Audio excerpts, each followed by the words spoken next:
Assalamu alaikum and good evening to all participants of today's session. Today we are going to present the BE World webinar session number 68. It's an extended session or the part 2 of our previous topic, the fundamentals of sustainable and durable concrete. The sustainable concrete is an eco-friendly alternative to traditional concrete that reduces the carbon footprint and environmental impacts by using recycled materials, which basically reduce or replace the traditional cement in construction sites. These recycled materials come from the construction and demolition waste or industrial byproducts like fly ash or ground granulated blast furnace slags. I believe we are going to experience another amazing session with fully packed technical information on sustainable and durable concrete. This is going to add some value to our civil engineers in their professional life.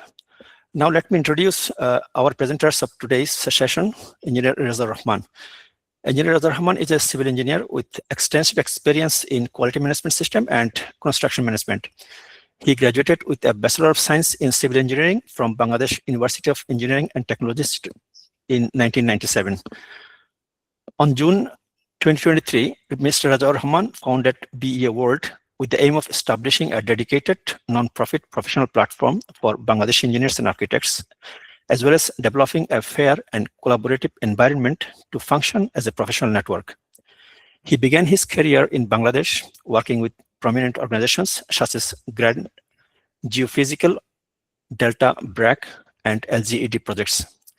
In 2008, he expanded his professional journey to the Middle East, initially in Qatar and later in UAE, where he contributed to many major projects with leading companies like AECOM, Dar Al Handesa, Arab Tech Construction, Alpine Bow, Desland, and Al Jaber. Some of his notable completed projects include Expo 2020, Al Ain Hospital, the Pearl Qatar, Dubai Waterfront, and Farm Jebel Ali. Engineer Reza Rahman holds certifications as a lead auditor in quality management systems, environmental management systems, and occupational health and safety management systems. Additionally, he is a PAR qualified professional under Estidama. Estidama is UAE's new sustainability program. So currently, Engineer Reza Rahman serving as a senior QA/QC engineer at Dar Al Handesa. And I'd like to thank again to everyone who participated in today's session. Now, I would like to request to our speaker to start the session.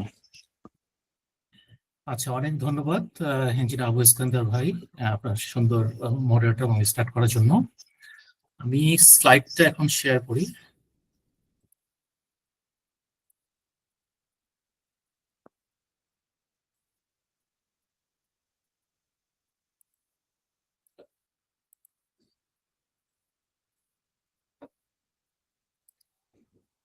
আচ্ছা, আমার slide কি দেখা যাচ্ছে এখন? জি।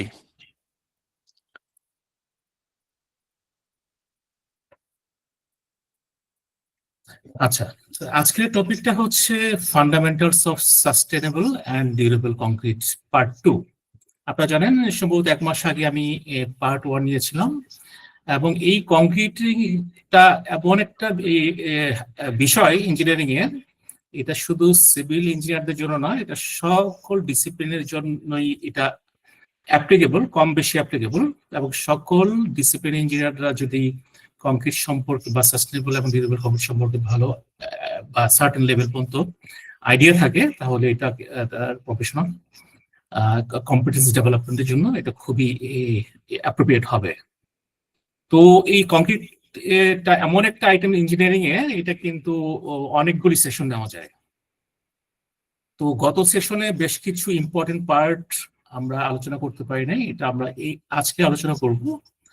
এবং next সেশনে আমি চেষ্টা করব যে প্র্যাকটিক্যালি সাস্টেনেবিলিটিটা কিভাবে সাইটে ইমপ্লিমেন্ট করা হয়।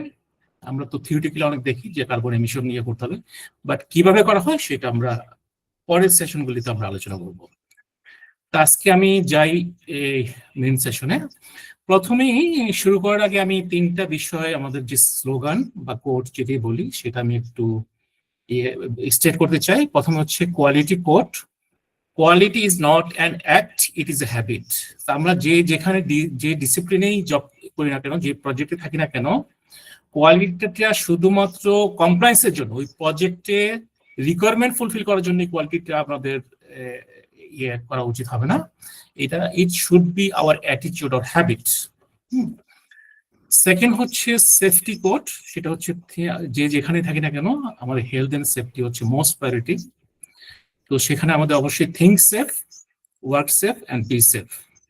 আর থার্ড হচ্ছে sustainability environmental code, go green, save our planet. আপনারা জানেন যে আমাদের প্ল্যানেটটা কিন্তু মানে এই এনভায়রনমেন্টাল সাস্টেনেবিলিটি কিন্তু সারা ওয়ার্ল্ডেই খুবই, এটা খুবই আমি বলবো যে one of the most hot topic or emergency topic to implement.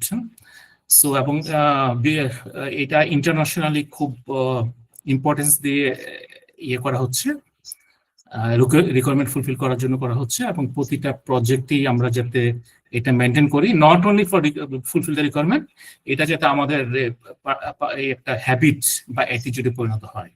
শুধুমাত্র প্রজেক্টই না, আমরা যখন বাসায় থাকবো বা নিজের বাড়ি করব বা নিজের কাজ গার্ডেনিং করবো বা যেটি করি, সেখানেও যাতে সাস্টেনেবিলিটি বা এনভায়রনমেন্টালটা যাতে আমরা ইমপ্লিমেন্ট করতে পারি।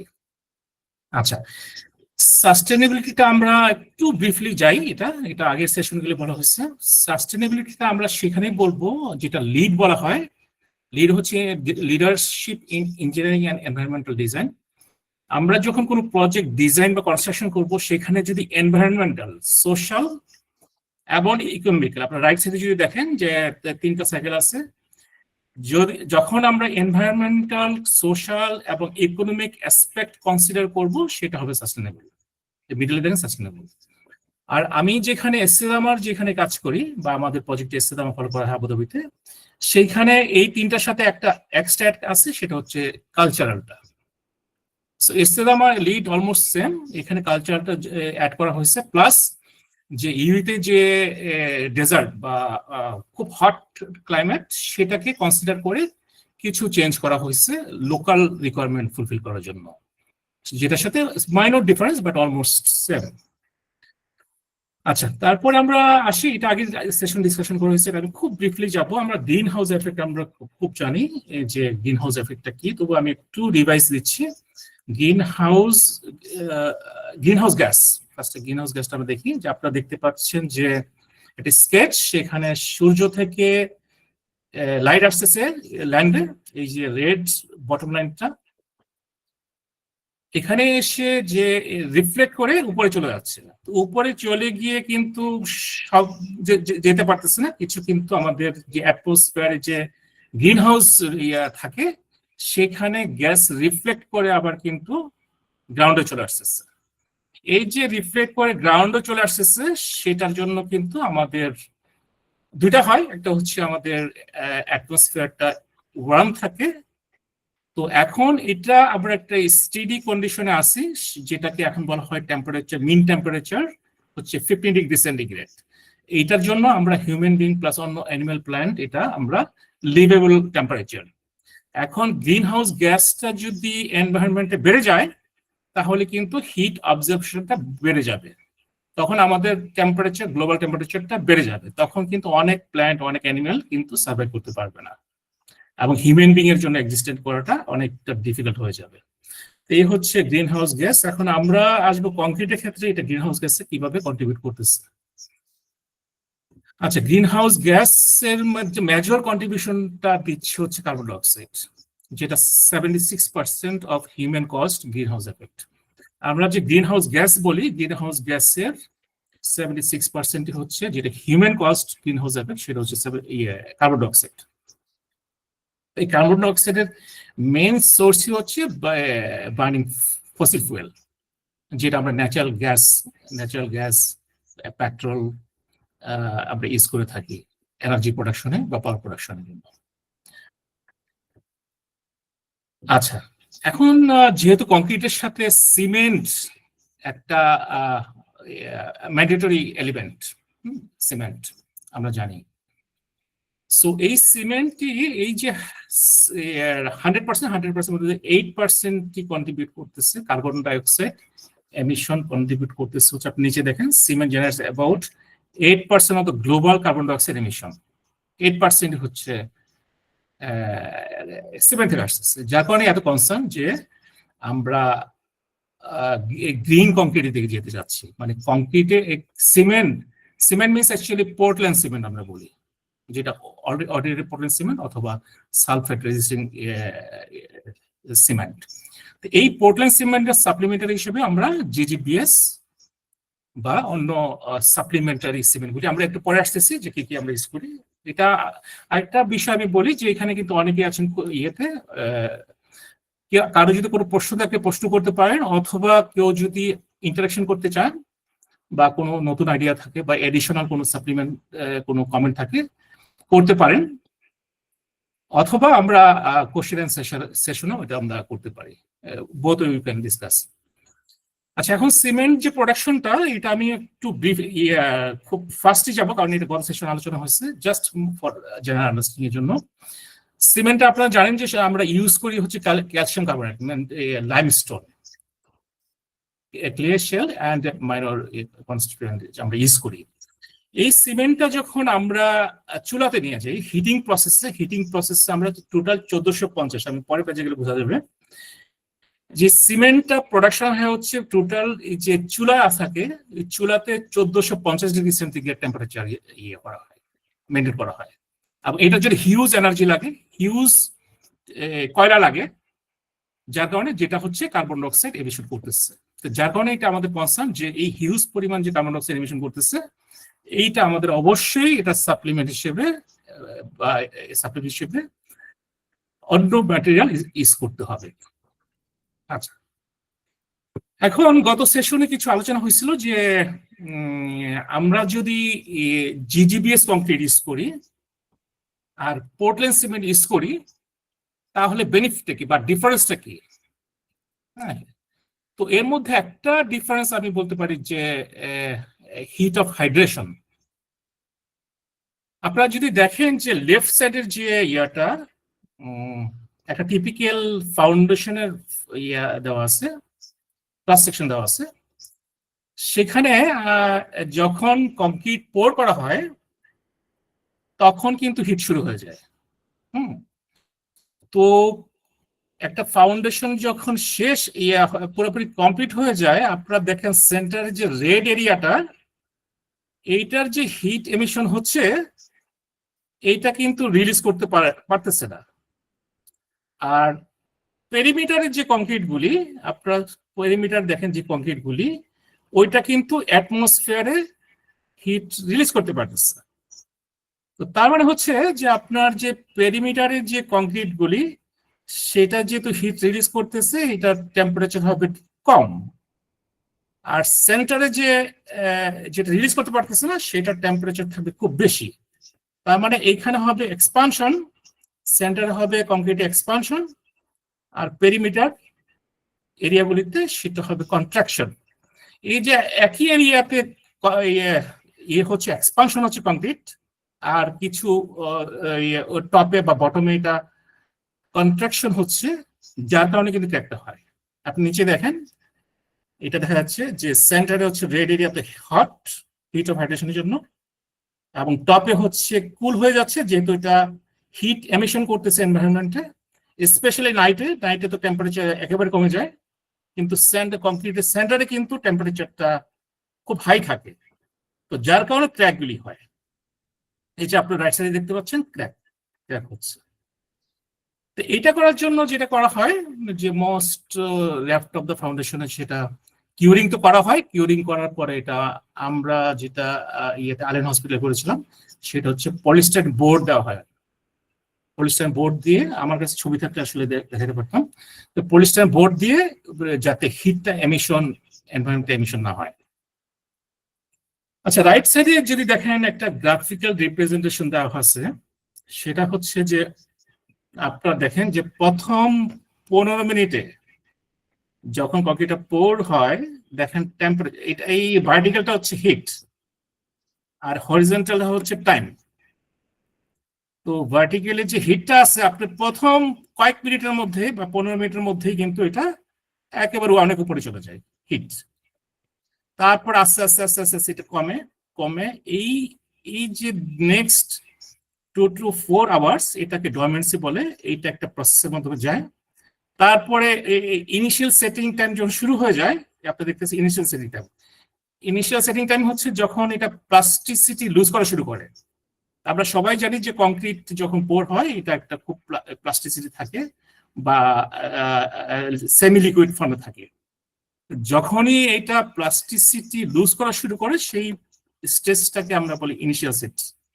তো এটা শুরু হয় অনেক ক্ষেত্রে, অনেক সিমেন্টে 1 ঘন্টা পরে শুরু হয়, অনেক জায়গায় এটা 2 থেকে 3 ঘন্টা লাগতে পারে। তো আমরা একটা অ্যাপ্রক্সিমেটলি আমাদের যে ইয়াটা নিয়েছিলাম, টেস্টিংটা করা হয়েছিল, সেখানে হচ্ছে ইনিশিয়াল সেটটা এটা মোটামুটি 2 থেকে 4 ঘন্টা। ইনিশিয়াল সেটিং টাইমের পরে কিন্তু আবার এটা জাম্প করতেছে, ইয়াতে জাম্প করে শার্পলি আপওয়ার্ড। এটাও প্রায় 2 থেকে 4 ঘন্টা লাস্ট করে, কংক্রিটের টেম্পারেচার বাড়তে থাকে এবং একটা পর্যায়ে যখন প্লাস্টিসিটি ইজ অলমোস্ট কমপ্লিট এবং concrete is start to gain strength, ওইটাকে আমরা বলি ফাইনাল সেটিং টাইম। যখন প্লাস্টিসিটি ইয়ে হয়ে যায়, প্লাস্টিসিটি শেষ হয়ে যায়, concrete fully getting to hard and strength, সেই সময়টা হচ্ছে final setting time. Final setting টাইমের পরে আবার দেখা যাচ্ছে যে কংক্রিটটা আবার টেম্পারেচারটা যেটা এটা আস্তে আস্তে আস্তে আস্তে কমতে থাকে এবং এটা ফর দ্য ইয়ার চলে। যে হিট জেনারেশনটা স্লো ডাউন হয়, but it continues more than years. আচ্ছা, এখন যে কংক্রিটের ভিতরে যে টেম্পারেচার, আমরা আগে বলছি যে সেন্টারের টেম্পারেচার, কংক্রিটের যে সেন্টার বা একটা ফাউন্ডেশনে যদি আমরা সেন্টার ধরি, সেখানে টেম্পারেচার বেশি আর টপে বা বটমে হচ্ছে কম। এইটা মেজারমেন্ট করার জন্য যেটা ইউজ করা হয় সেটাকে বলা হয় থার্মোকাপল। আপনারা লেফট সাইডে ছবি দেখতে পাচ্ছেন যে একটা র্যাপ ফাউন্ডেশন হচ্ছে। এটা যখন কংক্রিটের শুরু হওয়ার আগেই কিন্তু রেনফোর্সমেন্টের সাথে এই থার্মোকাপল নিডলগুলি এটা অ্যাড করা হয় ডিফারেন্ট ডেপথে। এখানে দেখা যাচ্ছে যে একই ডেপথ, বাট এটা কিন্তু ইন্টারনালি গিয়ে কিন্তু ডিফারেন্ট ডেপথ। আমি একটু দেখাবো কিভাবে করে। তো সেভাবে এটা প্লেস করা হয় এবং কংক্রিট শুরু হওয়ার সাথে সাথে এটা প্রতি 1 ঘন্টা পর পর বা এটা আধা ঘন্টা পর পর হতে পারে যে এটা টেম্পারেচার রিডিং দেয়। এটা আপনারা রাইট সাইডে দেখতে পাচ্ছেন যে এটা 3টা, এটা আগে বললাম যে সেন্টারে একটা দেওয়া হয়েছে, নিচে একটা দেওয়া হয়েছে এবং টপে একটা দেওয়া হয়েছে। এটা র্যাফটের ডেপথের উপর ডিপেন্ড করে। অনেক জায়গায় এটা 9টা দেওয়া হয়, অনেক জায়গায় 5টা দেওয়া হয়, ডিপেন্ডস অন ডেপথ। এটা নর্মালি এক নিডলের সাথে এক নিডলের ডিফারেন্স থাকে নর্মালি 15 সেন্টিমিটার। আচ্ছা, এখানে হচ্ছে প্ল্যান অ্যাকচুয়ালি। আপনারা যদি একটা ফাউন্ডেশন বা র্যাফটের, আমি র্যাফটের উদাহরণ দিচ্ছি এই জন্যই যে র্যাফটে হিট অফ হাইড্রেশন, যেহেতু এটা ডেপথ বেশি, হিট অফ হাইড্রেশনটা খুব বেশি হয়। কিন্তু হিট অফ হাইড্রেশন কিন্তু সব জায়গায় হতে পারে, কলামে হতে পারে, টিমে হতে পারে, স্ল্যাবে হতে পারে। আচ্ছা, তো ওইখানে আমরা যখন থার্মোকাপল ফিক্স করি, তো এটা অন অ্যাভারেজ একটা র্যাফটে আমরা 2 কর্নারে, আপনি দেখতে পাচ্ছেন 1 2 3, এক কর্নারে একটা দেই, আরেক কর্নারে একটা দেই, একটা মিডলে একটা দেওয়া হয়। এটা জেনারেলি এটা এরিয়ার উপর ডিপেন্ড করে। তো এরিয়া যদি বড় হয় আমরা এটা 5টা দিতে পারি, আরো বেশি দিতে পারি। আচ্ছা, এখানে ক্রস সেকশন দেওয়া আছে। আমি আগেই বলছি যে ফাউন্ডেশন ডেপথ যত বাড়বে তত থার্মোকাপল নাম্বার অফ থার্মোকাপল বাড়বে। আপনার টপে দেখেন, টপে যেটা হচ্ছে র্যাফট ছিল এটা 1.5 মিটার, সেখানে আমরা থার্মোকাপল দিছিলাম হচ্ছে 5টা, 1 2 3 4 5। আর নিচের যেটা আছে সেটা র্যাফটের ডেপথ ছিল হচ্ছে 2.55 মিটার। তো সেখানে আমরা 9টা থার্মোকাপল দিছিলাম এবং 5 নম্বরটা হচ্ছে মিডল। তো এটা হচ্ছে ক্রস সেকশন। আচ্ছা, নেক্সট আপনারা চার্ট দেখতে পাচ্ছেন। এইটা হচ্ছে যে থার্মোকাপল থেকে যখন রিডিংটা পাই সেটা অনেকটা এরকম, এটা কাছাকাছি যায়, তখন আমরা একটু মডিফাই করি। তো এখানে একটা ফাউন্ডেশন, এটা সম্ভবত 2019 সালে এটা আমি ছিলাম এটাতে। তো আপনারা দেখতে পাচ্ছেন যে এটা 12 আগস্টে কমপ্লিটটা হয়েছে। তারপরে প্রতি 1 ঘন্টা পর, একদম লেফট সাইড যদি দেখেন, আপনি 3টার সময় 3টা ভোর 3টার সময়, 3টার সময়, 4টার সময়, 5টার সময়, 6টার সময়, প্রতি 1 ঘন্টা পর পর রিডিং দিচ্ছে। সেকেন্ড কলামটা হচ্ছে আপনার এয়ার, তার মানে এয়ারের টেম্পারেচার কত ছিল। তারপর কলাম 1, কলাম 2, কলাম 3, কলামগুলি হচ্ছে যে আপনি কতটা সেট করছেন, কতটা লাইন সেট করছেন। তা আমরা আগে যে ইয়াতে দেখছিলাম যে এটা আমরা ইয়াতে লেআউটে 3টা, কিন্তু অনেক জায়গায় এটা 5টা করি, 7টা করি। তো আমাদের এটাতে আমরা 6টা করছিলাম। তো প্রতিটা ইয়াতে কিন্তু রিডিং আছে এখানে, ঠিক আছে, প্রতিটা কলামের জন্য reading TC1, TC2, TC3, TC4, TC5। আমার ইয়ে থেকে সব ক্লিয়ার বোঝা যাচ্ছে? আপনি কেউ যদি বলতেন। জি জি জি ভাই, বোঝা যাচ্ছে সব। সব বোঝা যাচ্ছে, হ্যাঁ? যদি কোনো ইয়ে থাকে আমাকে কিন্তু বলতে পারেন আসলে, হ্যাঁ। না দেখা যাচ্ছে, তবে একটু যদি করতে পারেন তাহলে ভালো হবে, একটু জুম আউট করেন আর কি। জুম হ্যাঁ হ্যাঁ, করা যাবে না, কিন্তু এমনি পড়া যাচ্ছে অবশ্য কিছুটা। আচ্ছা, এটা আমরা গ্রাফে কনভার্ট করবো তো, করা হ্যাঁ, আছে সেটা। এটা জাস্ট বোঝার জন্য যে একটা টেবিল থেকে আমরা যে থার্মোকাপল রিডিংটা পাই, সেটা হচ্ছে একটা টেবিলের চার্টের মতো পাই। পরে ওইটা থেকে আমি পরে আসতেছি যে এই যে আপনার গ্রাফটা দেখতে পাচ্ছেন, ওই টেবিল থেকে আমরা এই গ্রাফটা করছি। এই গ্রাফটা ম্যানুয়াল, এটা আর ওইটা, এটা অটো জেনারেটেড না। আগের যে চার্টটা ছিল এটা অটো জেনারেটেড, বাট এটা কিন্তু ওই গ্রাফ ইয়াতে ডাটা থেকে আমরা নিচ্ছি। তো আপনারা এইখানে যদি দেখেন, রাইট সাইডে যদি দেখেন যে এটা হচ্ছে একদম টপের TC41, এটা হচ্ছে ব্লু কালার। ব্লু কালারটা হচ্ছে টপ। আপনি গ্রাফে দেখেন ব্লু কালার টেম্পারেচারটা, ম্যাক্সিমাম টেম্পারেচার কত, এখানে লেফটে কিন্তু টেম্পারেচার, গ্রাফের লেফট ভার্টিক্যালি টেম্পারেচার, আর হরিজন্টালি হচ্ছে টাইম। হরিজন্টালি দেখতে পাচ্ছেন যে 11 আগস্ট, 13 আগস্ট, 15 আগস্ট, এখান থেকে 27 আগস্ট পর্যন্ত 2014 এটা। এখন এই যে সবচেয়ে বেশি টেম্পারেচার দেখা যাচ্ছে গ্রিনটা হচ্ছে অলমোস্ট 65 ডিগ্রি সেন্টিগ্রেড। এখানে গ্রিন হচ্ছে এটা, তাই না? এই গ্রিনটা হচ্ছে আপনারা দেখেন যে সেন্টার। আপনারা কি সবাই দেখতে পাচ্ছেন যে গ্রিনটা হচ্ছে সেন্টার? দেখতে পাচ্ছি স্যার, দেখতে পাচ্ছি, দেখা দেখতে যাচ্ছে, পাচ্ছি স্যার। জি স্যার, জি স্যার। আচ্ছা, আমি একটু উপরে যাই। এখানে গ্রিনটা হচ্ছে TC4, হ্যাঁ, এই যে আপনার হচ্ছে এটা হচ্ছে এই মাঝখানে যেটা, এটা হচ্ছে TC4।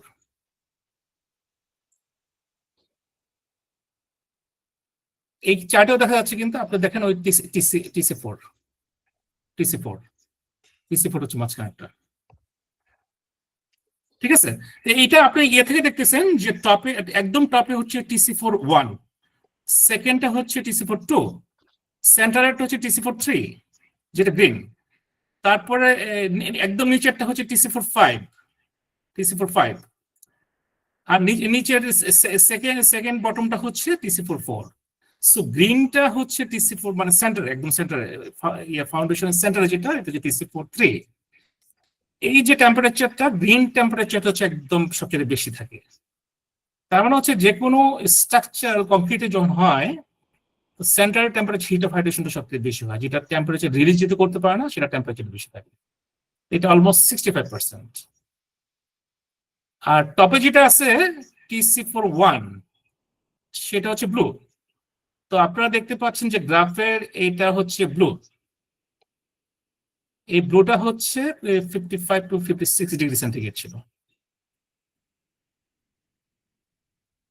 ঠিক আছে। আচ্ছা, আমি নেক্সট আরেকটা গ্রাফে যাচ্ছি। এটাও সেম গ্রাফ। আপনি এখানেও দেখেন যে মিডল যেটা হচ্ছে এটা 3rd নম্বর, গ্রিনটা। তো এইখানে দেখা যাচ্ছে গ্রিনটা সবার উপরে, গ্রিনের উপর একটা দেখা যাচ্ছে যে ইয়াটা, এটা ব্লু কালারের মতো, সেটা হচ্ছে, দ্যাট মিনস সেন্টার যেটা আর সেন্টারের নিচে যেটা, এটা অলমোস্ট সেম টেম্পারেচার প্রডিউস করতেছে, ঠিক আছে। আচ্ছা আচ্ছা, এখন আমরা কম্পেয়ার করব যে পোর্টল্যান্ড সিমেন্টের সাথে। আমরা এতক্ষণ দেখলাম যে আসলে হিট অফ হাইড্রেশনটা কি। হিট অফ হাইড্রেশনটা এখন আমরা অ্যানালাইসিস করবো হিট অফ হাইড্রেশনটা পোর্টল্যান্ড সিমেন্টে কেমন হয়, আর ইয়েটা জিজিপিএস বা সাপ্লিমেন্টারি সিমেন্ট যখন ইউজ করি তখন এর ডিফারেন্সটা কি হয়। আপনারা এটা দেখতে পাচ্ছেন যে একটা বেসিক এটা রিয়েকশন, এই সিমেন্ট দেখা যাচ্ছে, এগ্রিগেট দেখা যাচ্ছে। তো একটা সিমেন্ট, একটা পোর্টল্যান্ড সিমেন্ট যখন আমরা ইউজ করি, ওই সিমেন্টের সাথে যখন ওয়াটারটা অ্যাড করা হয় তখন যেটা রিয়েকশনের মাধ্যমে যেটা প্রডিউস হয় সেটাকে বলা হয়, নিচে দেখতে পাচ্ছেন যে ক্যালসিয়াম সিলিকেট হাইড্রেট, এটা একটা জেলের মতো। তো আমরা সিমেন্টের সাথে ওয়াটার যখন মিক্স হয় সেটা একটা ক্যালসিয়াম সিলিকেট হাইড্রেট জেল তৈরি হয়, সেটা কিন্তু স্ট্রেংথ, মানে আমরা যে কংক্রিটের স্ট্রেংথ পাই সেটাই মেইন হচ্ছে, এটাই এই জেলটা তৈরি হয়, এবং এইটাই কিন্তু হিট অফ হাইড্রেশনটা করে। আচ্ছা, নিচে এরপরে যদি আমরা জিজিবিএস আসি, পোর্টল্যান্ড সিমেন্টের যেটা হয়, পোর্টল্যান্ড সিমেন্টের রিয়েকশনটা খুব ফাস্ট হয়, যার কারণে হিট অফ হাইড্রেশনটা বেশি হয়। আর জিজিবিএস এ যেটা হয়, জিজিবিএস এ এই রিয়েকশনটা স্লো ডাউন করে ফেলে, যার কারণে হিট অফ হাইড্রেশনটা বা হিট জেনারেশনটা কম হয়। এবং এখানে যেটা হয় যে জিজিবিএস এর সাথে যখন রিয়েকশনটা হয়, যে সিলিকা বা এটা রিয়েকশনটা যখন হয় তখন যে ফাইন জেলটা তৈরি হয়, পোর্টল্যান্ড সিমেন্টে হয় কি, পোর্টল্যান্ড সিমেন্টে যখন রিয়েকশন হয় তখন কিন্তু এক এগ্রিগেটের সাথে আরেক এগ্রিগেটের একটা গ্যাপ থেকে যায়, পোর থেকে যায়, এটা পোরাস ইয়ে বলে, যে যার কারণে এটা কংক্রিটের ডিফিউশনটা বেশি হয়। আর জিডিপি যদি ইউজ করি বা তার সাথে ফ্লাই অ্যাশ যদি ইউজ করি, তাহলে এক এগ্রিগেটের সাথে এগ্রিগেটের বিটুইন দ্য এগ্রিগেট যে পোর এরিয়াটা থাকে এটা ফুলফিল হয়ে যায় জিজিবিএস এর জেল দিয়ে। জিজিবিএস এর সাথে যখন ওয়াটার রিয়েকশনটা হয় তখন ওই পোরাস এরিয়াটা ফুলফিল হয়ে যায় জিজিবিএস দিয়ে, যার কারণে এটার জিজিবিএস কংক্রিটটা মোর ডিউরেবল, এবং ওইটা দিয়ে ক্লোরাইড পাস করতে পারে না, যেহেতু এটা ফুলফিল হয়ে যায়।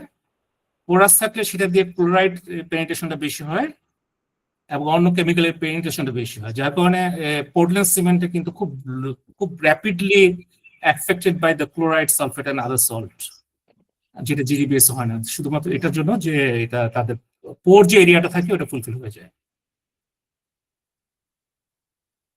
ফ্লাই অ্যাশের ক্ষেত্রে এটাও দেখতে পাচ্ছেন যে ফ্লাই অ্যাশের যে ইনিশিয়াল হাইড্রেশন, আমরা জানি যে কোনো কংক্রিটে কিন্তু আমরা আগে যেটা করতাম সেটা হচ্ছে পোর্টল্যান্ড সিমেন্ট ইউজ করতাম, 100% পোর্টল্যান্ড সিমেন্ট ইউজ করতাম। কিন্তু রিসেন্টলি যেটা হচ্ছে যে পোর্টল্যান্ড সিমেন্ট ইউজ করি হয়তো 35% বা 30%, আর রিমেনিং 70% বা 75% অথবা 65% আমরা ইউজ করি জিজিপিএস, তার সাথে ফ্লাই অ্যাশ থাকতে পারে, মাইক্রোসিল্ক থাকতে পারে। তো এখন যে 35% পোর্টল্যান্ড সিমেন্ট থাকতেছে সেটার জন্য কিন্তু এই রিয়েকশনটা কিন্তু খুব ফাস্ট শুরু হয়ে যায়, যার কারণে আর্লি স্ট্রেন্থ কিছু হয় ওই পোর্টল্যান্ড সিমেন্টের জন্য। বাট ফ্লাই অ্যাশ আর জিজিবিএস কি করে, তারা রিয়েকশনটা খুব স্লো ডাউন করে ফেলে, যার কারণে দেখবেন যে যখন একটা কংক্রিটে জিজিবিএস ইউজ হয় সেটা কিন্তু ইনিশিয়াল সেটিং টাইম এবং ফাইনাল সেটিং টাইম কিন্তু ডিলে হয়। তো এটা একটা কনসার্ন, যে যার কারণে যেসব কংক্রিটে জিজিবি ইউজ হয় সেখানে কিন্তু ওই শাটারিংটা 24 ঘন্টা পরে অনেক সময় খোলা যায় না, অনেক একটি ডিলে করতে হয়। তো জাস্ট এটা ইনিশিয়াল স্ট্রেংথটা ডিলে হয়, বাট আলটিমেট স্ট্রেংথ এটা বেশি হয় জিজিপিএস। আচ্ছা, এখানে টেবিলে একটা দেওয়া আছে যে পোর্টল্যান্ড সিমেন্ট যদি আমরা ইউজ করি, আপনার সেকেন্ডারি পোর্টল্যান্ড ইউজ করি এবং জিজিপি ইউজ করি, পার্থক্যটা কি? তো ফার্স্ট ডিফারেন্সটা হচ্ছে heat of hydration. Heat of হাইড্রেশনের ক্ষেত্রে পোর্টল্যান্ড সিমেন্ট কংক্রিট যদি ইউজ করি সেটা হবে হাই অ্যান্ড র্যাপিড রিয়াকশন হবে, heat of hydration specially at the initial stages. আর জিজিবিএস এ হিট অফ হাইড্রেশন লোয়ার এবং স্লোয়ার হবে। এটা সেকেন্ড হচ্ছে টেম্পারেচার রাইজ। টেম্পারেচার খুব বেশি কম্পিট, আমরা একটু আগে দেখছি যে প্রায় 65% টেম্পারেচার হয়ে যায় পোর্টল্যান্ড সিমেন্ট। আর সেখানে যদি জিজিবিএস ইউজ করি, যেহেতু এই রিয়াকশনটা খুব স্লো ডাউন হয়, হিট অফ হাইড্রেশনটা কম হয়, হিট জেনারেশনটা কম হয়, টেম্পারেচারটা কম থাকে। যেহেতু টেম্পারেচার কম থাকে, জিজিবিএস কংক্রিটে ক্র্যাক কম হয়। ওপিসি সিমেন্ট যদি ইউজ করি আমাদের ক্র্যাকগুলি বেশি হয়, যেহেতু সেন্টারে টেম্পারেচার বেশি এবং পেরিমিটার ইয়ারগুলিতে কম, ডিফারেন্সটা যদি বেশি থাকে সেই জন্য ক্র্যাকটা বেশি হয়। আর জিজিবিএস ফ্লাইশ বা মাইক্রোসিল্ক ইউজ করলে সেই কংক্রিটে ক্র্যাক কম হবে। তো নিচে দেখতে পাচ্ছেন এটা বলা আছে রিস্ক অফ ক্র্যাকিং, সেটা পোর্টল্যান্ড সিমেন্টে হচ্ছে হাই রিস্ক আর জিজিবিএস কংক্রিটে হচ্ছে লোয়ার রিস্ক। নেক্সট হচ্ছে রিঅ্যাকশন রেট। রিঅ্যাকশন রেটে পোর্টল্যান্ড সিমেন্টে খুব ফাস্ট রিঅ্যাকশন হয়, আর জিজিবিএস স্লো রিঅ্যাকশন হয়, যেটা আমি একটু আগে বললাম। লাস্ট স্ট্রেংথ ডেভেলপমেন্ট, সেটা হচ্ছে যে পোর্টল্যান্ড সিমেন্টে ফাস্ট আর্লি স্ট্রেংথ হয়, আর জিডিবিএস এ slow early strength but higher strength at last.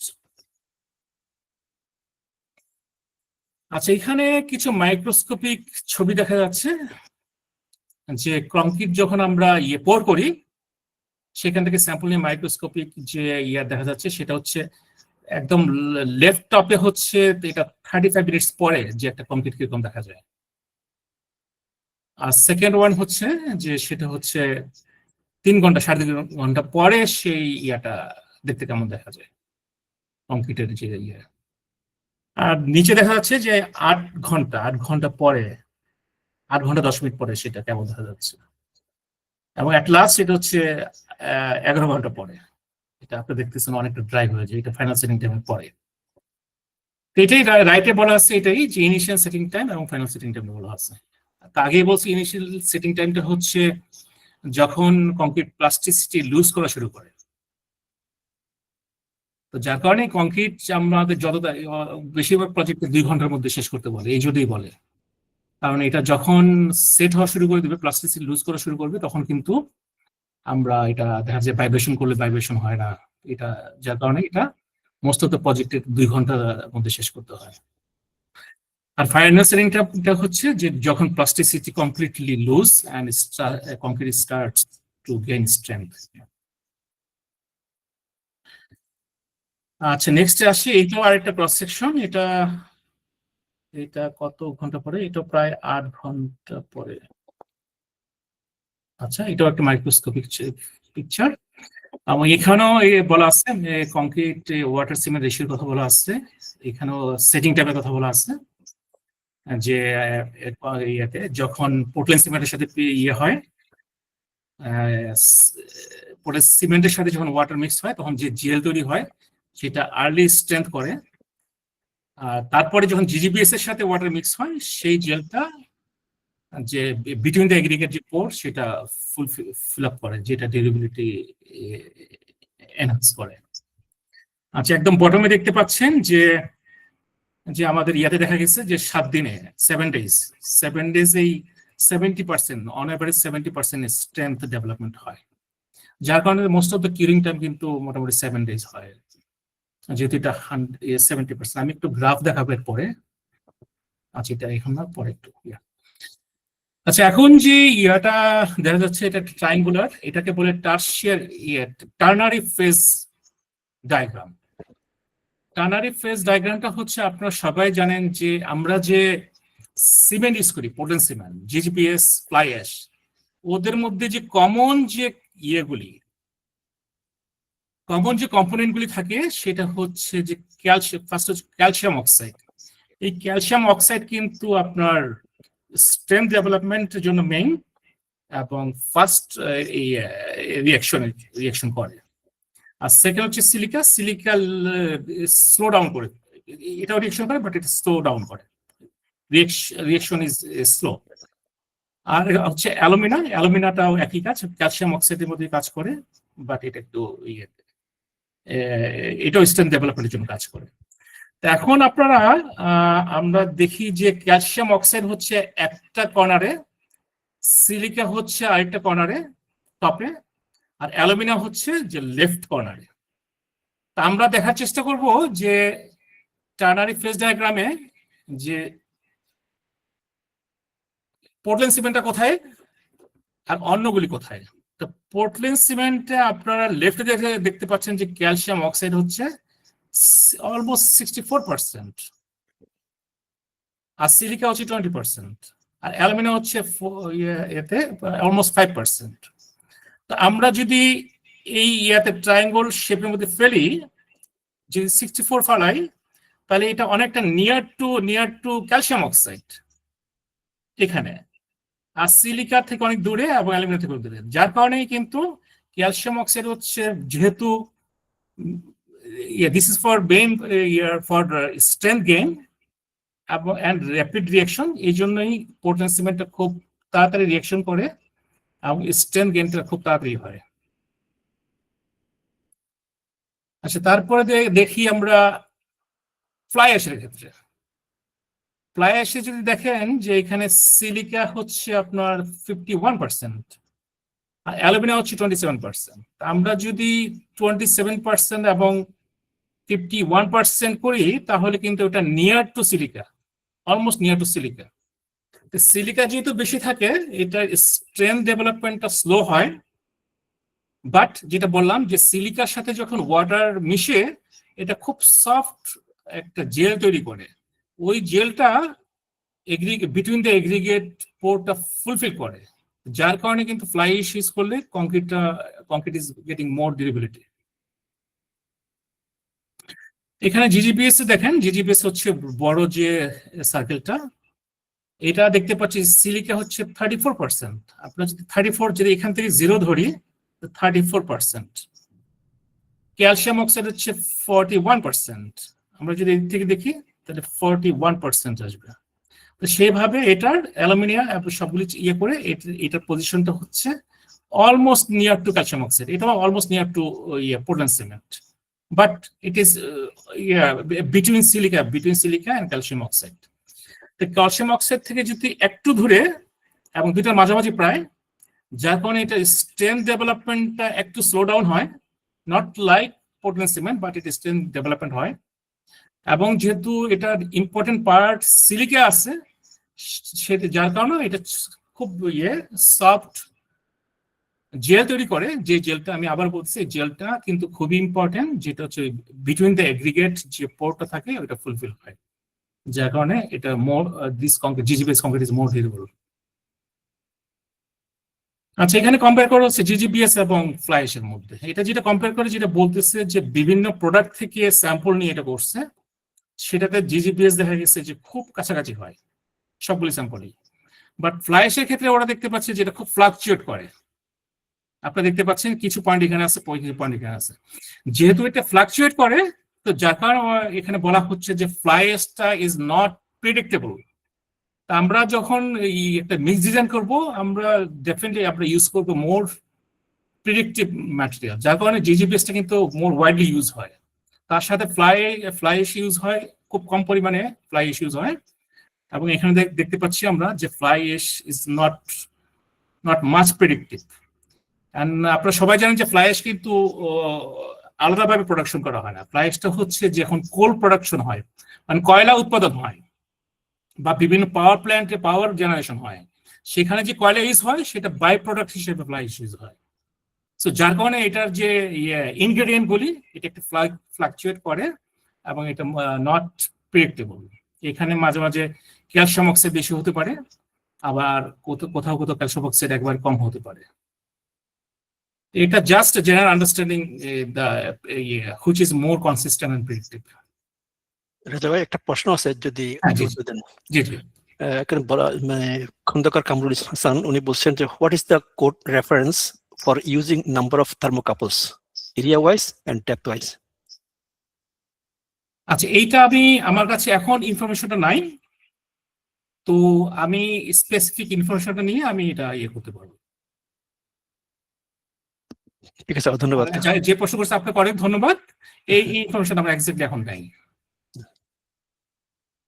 এটা আমি গ্রুপে করতে পারি, বা আমি যেটা করব, আমার যে প্রেজেন্টেশনে যে থার্মোকলের যে ব্যাপারটা, সেখানে আমি অ্যাড করে দিব যে কোন স্ট্যান্ডার্ডটা করা হয়েছে।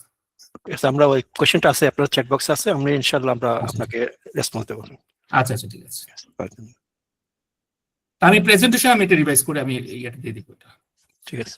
আচ্ছা, তো এখানে যে সামারি, এটা সবগুলি একসাথে করে করা হয়েছে, যে আপনারা দেখতে পাচ্ছেন লেফট সাইডে যে ট্রায়াঙ্গেলটা, এই যে এটা সিম 1, এটা হচ্ছে পোর্টল্যান্ড সিমেন্টটা, এটা নিয়ার টু ক্যালসিয়াম অক্সাইড, যেটা আমরা আগে বলছি। জিজিবিএস হচ্ছে almost between silica and calcium oxide, আর সিলিকা ফিউম হচ্ছে অলমোস্ট নিয়ার টু সিলিকা, আর ফ্লাই অ্যাশটা হচ্ছে বিটুইন সিলিকা এন্ড অ্যালুমিনা। আচ্ছা, এটা জাস্ট এটা দেখা যাচ্ছে কি ধরনের সিমেন্ট আছে, সিমেন্ট 1, সিমেন্ট 2, এটা আমি ডিটেলে গেলাম না। আর এটা হচ্ছে মার্কেটে যে demand and reserve and consume যেটা বলা হচ্ছে, এটা general scenario to understand how the supplementary cement R available in the market. আপনারা দেখতে পাচ্ছেন, আপনারা যদি দেখি জিজিবিএসটা 1, 2, 3, 4, 5 নম্বরে, রেটটা হচ্ছে ইউজড ইন সিমেন্ট, আমরা অলরেডি ইউজ করতেছি রেট পার্টটা, আর রিজার্ভ আছে কিন্তু খুব কম।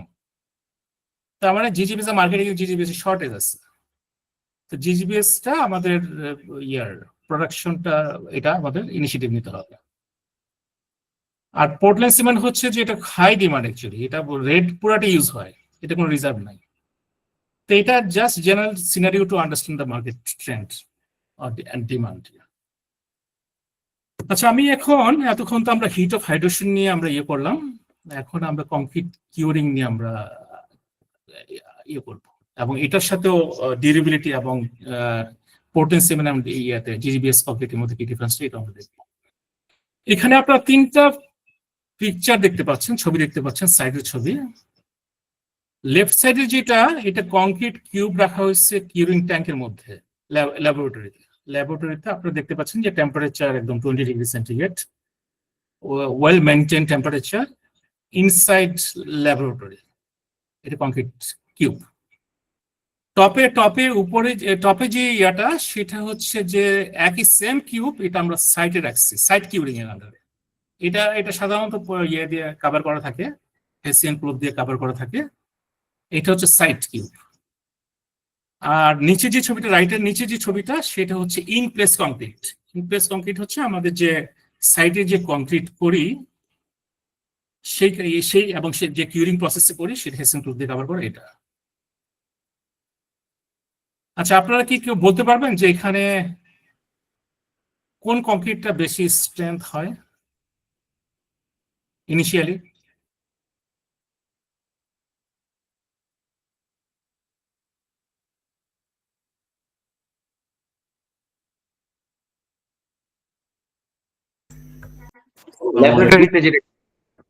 ল্যাবরেটরিতে, হ্যাঁ।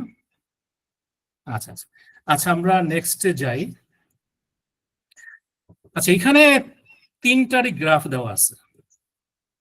এখানে হচ্ছে আপনার গ্রাফটা কি খুব ক্লিয়ার দেখা যাচ্ছে? মানে গ্রিনটা হচ্ছে ইন প্লেস, মানে যেটা কলাম দেখতে পাচ্ছেন, মানে আমরা সাইডে যেটা করে থাকি আর কি, সেটা যদি দেখেন যে আপনার লেফটে ভার্টিক্যাল হচ্ছে টেম্পারেচার, কত কংক্রিট টেম্পারেচার কতটুকু, আর হরিজন্টালটা হচ্ছে টাইম ইন আওয়ার্স। তা প্রথমটা আমরা ইন প্লেসটাই দেখি, যে আমরা সাইডে যে সরাসরি কংক্রিট করে থাকি সেটার টেম্পারেচারটা কি হয় আসলে। তো এটা ইনিশিয়ালি যখন কংক্রিট পোর হয়, তখন সাথে সাথে এটা অনেক টপে উঠে যায়।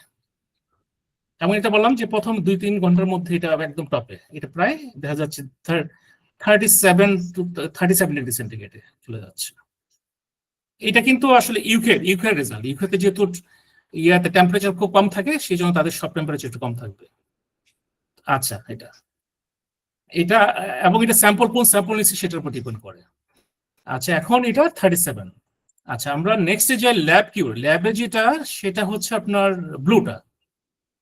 ব্লুটা ইনিশিয়ালি টেম্পারেচার কিন্তু হাইটে যে কংক্রিট সেটাতে কম থাকে, পরে আবার হঠাৎ করে নিচে নেমে যায়, যেটা ওই স্লিপিং মোড যেটা বা ডরমেন্ট মোড যেটা। আবার 2-3 ঘন্টা পরে যখন আবার শুরু হয়, তখন একটা স্টেডি কন্ডিশনে এটা থাকে। এটা অ্যারাউন্ড এখানে দেখা যাচ্ছে 22-23 ডিগ্রি সেন্টিগ্রেড থাকে সবসময় ল্যাবে। আর সাইটে যেটা থাকে সেটা কিন্তু টপে উঠে যায়, কিন্তু তার একটা নির্দিষ্ট সময় পরে কিন্তু এটা আবার কমে যায়, তখন আবার ল্যাবের থেকে এটা আর কমে যায় এবং এটা অনেক কমে এটা হরিজন্টাল স্টেডি একটা পজিশনে আসে। আর একদম নিচে যেটা আছে সেটা হচ্ছে ফিল্ড সিলিন্ডার যেটা বা কিউব যেটা বলি, ফিল্ড কিউরিং এ যেটা রাখা হয়, সেটা হচ্ছে টেম্পারেচার ইনিশিয়ালি বাড়ে, তারপরে আস্তে আস্তে কমে থাকে এবং এটা সবচেয়ে কম থাকে। তো এইখানে দেখা যাচ্ছে যে সাইটের যে কিউব করা হয় বা সাইট কন্ডিশনে যে কিউবগুলি রাখা হয় সেটার টেম্পারেচার কম থাকে, কংক্রিট টেম্পারেচার কম থাকে। আপনি কি মানে কেন হয় এটা কি বলতে পারবেন কেউ? আচ্ছা, এটা বলি। আচ্ছা, ফার্স্টে আপনি সাইটেতে আসি। সাইটের যে কিউবটা, ওই কিউবের তো এরিয়া থাকে হচ্ছে ধরেন 6 ইঞ্চি বা 6 ইঞ্চি, বা সেন্টিমিটার যদি বলি বা মিলিমিটার যদি বলি 150 বাই 150। যেহেতু খুব ছোট, খুব স্মল এরিয়া, এটার হিটটা খুব এনভায়রনমেন্টে খুব ছড়ায় যায়, এনভায়রনমেন্টে ছড়ায় যায়, যার কারণে এটা টেম্পারেচার খুব বেশি বাড়তে পারে না। আর সাইডে যে স্ট্রাকচার কংক্রিট হয়, কলাম হয়, ফাউন্ডেশন হয়, সেটা কিন্তু একটা বড় স্ট্রাকচারে হয়। যেহেতু বড় স্ট্রাকচারে হয়, পেরিমিটার যে কংক্রিট গুলি সেটা হিট রিলিজ করতে পারে, কিন্তু সেন্টার পয়েন্টে বা মিডল রেঞ্জের মধ্যে যে কংক্রিট গুলি সেটা কিন্তু হিট রিলিজ করতে পারে না, যার কারণে কংক্রিট টেম্পারেচার সাইটের যে কংক্রিট গুলি হয় সেটা টেম্পারেচারটা বেশি হয়, কিন্তু একটা নির্দিষ্ট পর্যায়ে গিয়ে আবার এটা কমে যায়। আর ল্যাবরেটরিতে যেটা, ল্যাবরেটরিতে ওয়েল কন্ট্রোল, এটা তো 20 ডিগ্রি, অ্যারাউন্ড 20 ডিগ্রি সেন্টিগ্রেড সবসময় থাকে। ইনিশিয়ালি যেহেতু হিট অফ হাইড্রেশনটা বেশি হয়, তখন এটা বেড়ে গিয়ে আবার একটু কমে, কিন্তু তারপরে ওই ল্যাবরেটরি যেহেতু এটাও খুব ছোট, 150 বাই 150, এবং surrounded by cooling water, maintain by 20 degree centigrade around +-2। So সেখানে যার কারণে এটা ওই +-20 মধ্যে থাকে। সো এখান থেকে আমরা যেটা বুঝলাম যে সাইডের যে কংক্রিট হয় সেটা হিট অফ হাইড্রেশনটা বেশি হয়, এটা ইয়ার।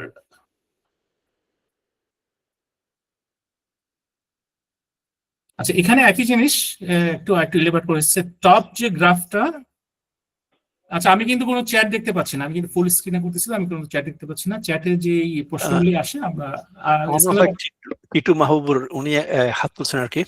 জি। আপনার কোনো প্রশ্ন থাকলে বলতে পারেন। থ্যাংক ইউ রেজা ভাই। আমার একটা প্রশ্ন ছিল, সেটা হলো আপনি যেটা গ্রাফ দিলেন সাইড স্ট্রাকচার ফর কলম, বাট কলমটা 24 আওয়ার্স অলমোস্ট এটা কনফাইন থাকে শাটার দিয়ে। যখন আমরা স্ল্যাব কাস্টিং এ যাব, স্ল্যাবের হিউজ এরিয়া এটা এক্সপোজ থাকে, যেটা আমি ইন্টারনাল হিট জেনারেশন কলমে হবে, স্ল্যাবে ওটা হবে না। সেক্ষেত্রে কি এই গ্রাফটা স্ল্যাবের ক্ষেত্রে ডিফারেন্ট হবে কিনা? Thank you. হ্যাঁ, আপনি ঠিকই বলছেন।